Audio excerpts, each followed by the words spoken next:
My name is Tori. I'm a licensed therapist with a focus on eating disorders. And in today's video, we are going to talk about the most effective evidence-based treatment for anorexia in adolescents. So let's jump in and get started. Here are the key themes of family-based treatment. So number one is that the family is seen as a resource in treatment. Older models of anorexia treatment actually placed a lot of blame on the family for the development of the eating disorder, but the same could not be said for family-based treatment. Family-based treatment sees that the family has the greatest investment of love and care for their child, and so what better resource to be used in treatment? If you're only seeing a therapist for about 50 minutes a week, you are spending much more time with your child outside of the therapy session. So we are really counting on and relying on the family to join their child in the treatment of anorexia. Another theme is that food is seen as medicine. And we are going along with the next one as well, that your child's dilemma is understood, because the last thing your child probably wants to do is to increase their food intake, to eat more calories, while also at the same time, the one thing that is necessary for their life, for their survival, is to eat more food, increase their caloric intake, get additional nutrients. So we're really approaching the client with understanding and empathy that they're being put in a very tough position. And while we see that food is their medicine, we also understand that that medicine might come with some resistance or hesitation from your child. So let's use an example of a child having cancer. And one treatment for cancer is chemotherapy. Now, if you have ever had to know someone or witness someone going through that process, it is extremely miserable, it can be scary, it can be anxiety producing. But just because your child would have those reactions of having to go through chemotherapy, that doesn't mean that you would deny your child the medicine or the care or the treatment that they so desperately need. I mean, even if you think of when children were really little and they had to take cough medicine, it might have been that purple grape or the dark red cherry flavor or the orange flavor. I can almost guarantee most kids did not want to take that medicine, but you wouldn't have been like, oh, okay, you don't want to take it, no worries, then we're not going to, or oh, I see the resistance or the discomfort, so we won't take the medicine. No, you know what your child needs, and just like you would not deny your child that awful cough syrup medicine growing up despite their reactions, and just like you wouldn't deny them of chemotherapy treatment if your child was having cancer, how we are viewing food in the treatment of anorexia is that food is medicine. And another theme is that your child is not able to recover alone. I mean, if we even just think developmentally of where your child's brain and reasoning is at the age of being in an adolescent stage, your child's brain is not fully developed. And then when we add on the starvation of anorexia and restrictive type eating disorders, your child's brain is not getting the energy it needs to function normally. So there's a lot of cognitive distortions and impaired judgment and comprehension. And so it is one of the most loving things you can do to come alongside your child through their recovery. Another thing is that if you rely on your child's choices when it comes to food or exercise, almost every single time the eating disorder is going to win out. And so if you were to allow your child to have all choices when it come to food and treatment, it wouldn't truly be them choosing. It would often be the voice of their eating disorder winning out. And so even more so that they need their parents to come alongside them through their recovery. Another key point of family-based treatment is that eating disorders thrive in chaos. And if you have a child who is struggling with anorexia, you can probably nod your head up and down about this one. So there might be a lot of resistance and fighting, especially around meal times. It might have even caused people in the family to not even comment on their eating behaviors or physical appearance or how often they're weighing themselves or the excessive exercise. There's been a lot of maybe triangulation. So maybe one parent is siding more with the child than the other, and it's causing this division in the parental unit. So we just want to remember that eating disorders thrive in chaos. And so when you see that resistance, or if your child begins yelling, understanding that the more you give into that chaos, the eating disorder is winning out. Parental unity is a major focus of family-based treatment. So it is getting both parents on the same page. Often what we do notice is that one parent is more involved and then there is one parent who is a little less engaged. And this is normal because if we think back to the point of eating disorders thriving in chaos, this is a win for the eating disorder, to get the parents not on the same page, to cause division, to cause strife wherever possible. So really what we want to see is both parents coming together, joining forces, understanding the severity and the need to come together for their child's health and for their recovery. And lastly, we have the separation of child and eating disorder. If your child's struggling with anorexia, you've probably noticed a different child. Like you might wonder, where did my sweet girl go? Or what happened to my son who was once so different than he is now? And this is very normal, and it's because of the starvation on the brain and body. We see that there are emotional and personality changes, increased irritability and anger and apathy. People, when they're in starvation mode, they become more withdrawn and socially isolated. So it is very common to see a different version of your child. And so what we recommend throughout family-based treatment is to remind yourself that this is not my child. This is the eating disorder. And the more that you can even lovingly help your child see the difference of, hey, I know that this isn't you right now. Like underneath all of this is my sweet child, my sweet son, or my sweet daughter. And I can't listen to the eating disorder part. I can't do that. It doesn't want you to be healthy or happy or to recover. And so it can be really helpful for a parent to understand that having that separation can help you have more empathy for them. That way you're not getting angry with your child because your child's hurting and they need your help. But you absolutely can have those negative feelings toward the eating disorder that is trying to destroy your child's life. So family-based treatment has 3 main phases. There's no real set timetable, and we'll go a little more into how do you know when you can go from one phase to the next. But the first phase is the refeeding and weight restoration phase. So the main focus in this phase is to refeed your child. Once again, going back to the premise that food is medicine. Right now, what your child needs more than anything is to be nourished. They need food. And so the sole focus is refeeding. And this is where parents take complete control of this refeeding phase. So parents choose what foods are made. They buy the foods. They prepare the foods. They will plate the foods. They'll even support their child throughout the eating process. So this is where we are taking in the parents and the family as a resource in treatment, because if your child was left alone to make these decisions, the eating disorder would win out. They would continue to starve themselves and not make progress. And so with weight restoration, we are not looking for weight gain. And that is often the biggest fear of someone struggling with anorexia. I'll use the analogy that if I had $100 and there were $101 bills and I lost 20 of them in my house, and then eventually I found those $20 back, it's not actually that I gained $20, I just restored what was lost. So now I still have $100. And so that is really the focus of weight restoration, is not that we are gaining weight back, but you are helping restore your child's lost weight and getting them back to a level of healthy functioning where their brain and body is getting the nutrients it needs to be able to function. And so that's how you'll know that this first phase is completed. It is when that weight is restored. And often this will use a doctor or someone on the medical team to let you know kind of where that marker is of where your child needs to be for that weight to be restored. And then in the second phase of family-based treatment, this is where the adolescent does take more control of food. So throughout the therapy process, and hopefully they're also working with a dietitian, that is almost always a requirement, especially in the cases of severe anorexia, to be working with a therapist, a dietitian, and a medical doctor. And so throughout this time, they are learning more about food choices. Maybe they're going over the false beliefs that they have held about food, working through their harsh food rules.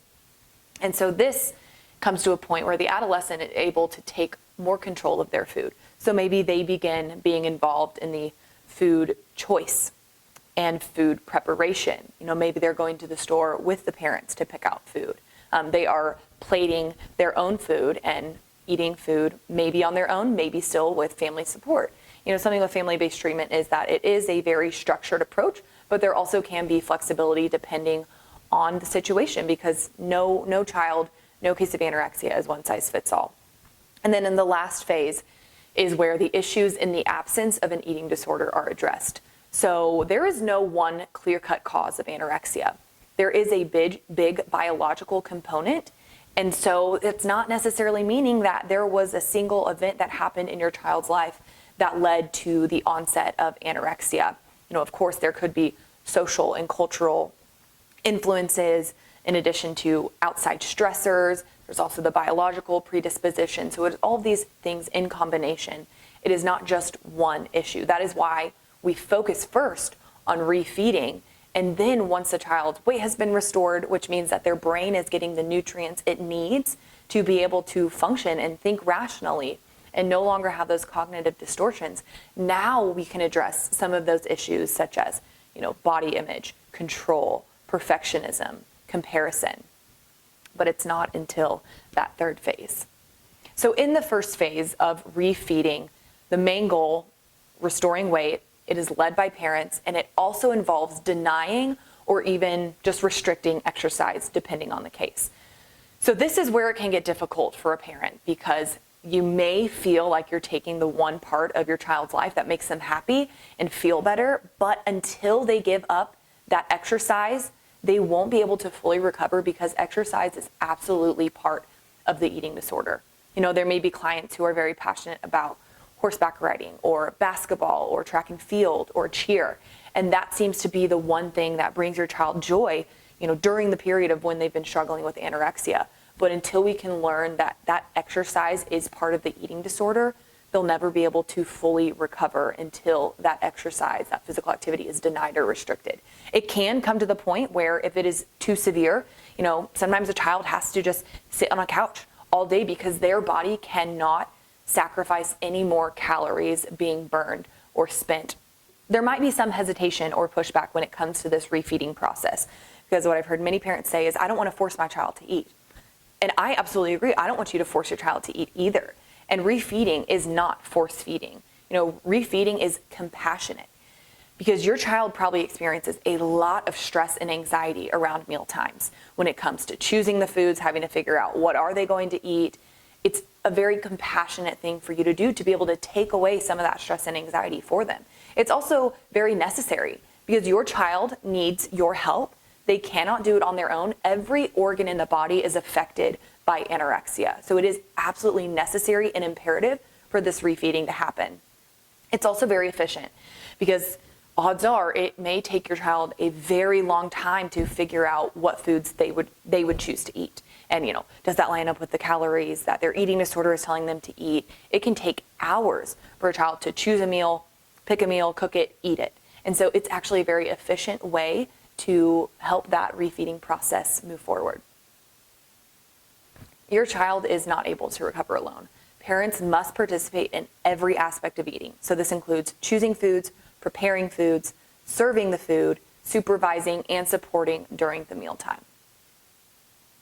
So blind ways do occur at each therapy session, and this is also to take away that stress and anxiety that many children are experiencing when it comes to weighing themselves.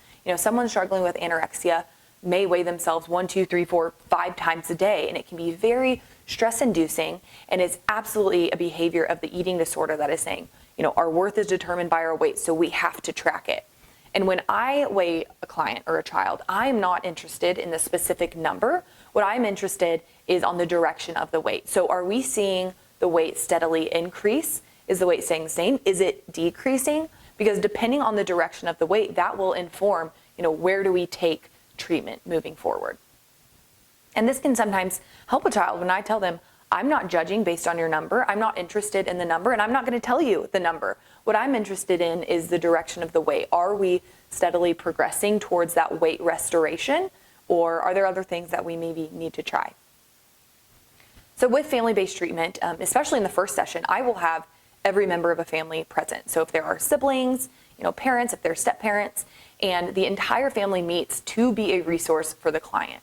The family are those with the biggest investment of love and commitment to a child, so they're the ones most likely to help with the problem. We see in family-based treatment that family is part of the solution, not part of the problem.